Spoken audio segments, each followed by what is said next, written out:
Pouco antes das 11 da mañá o fume dos neumáticos queimados xa se comezaba a ver dende calquera punto de Pontevedra. Os traballadores de Ence responderon ao chamamento do comité de fábrica e volveron mobilizarse, cortando o tráfico na coñecida como autovía de Marín.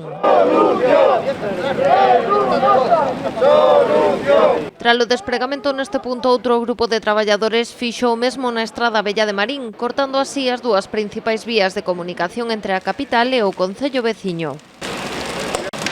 Os traballadores volveron poñer o foco deste xeito na súa situación. Reclaman que tanto a dirección de Ence como o Goberno do Estado como a Xunta de Galicia senten para buscar unha saída que garanta os postos de traballo.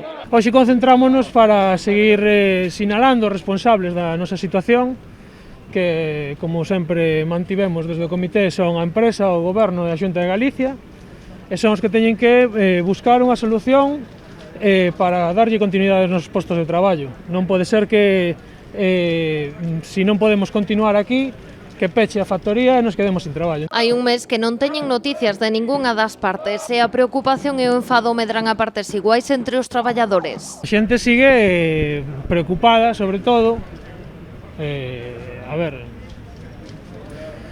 está un pouco tamén cabreada porque ven que non hai, os pronunciamentos que hai son escasos.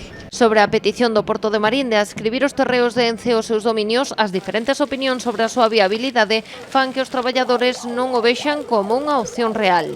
Se se pode facer, a nós todo o que nos valga darlle continuidade aos postos de traballo nos sirve. O tema é que estamos vendo que a autoridade portuaria está pedindo os terreos.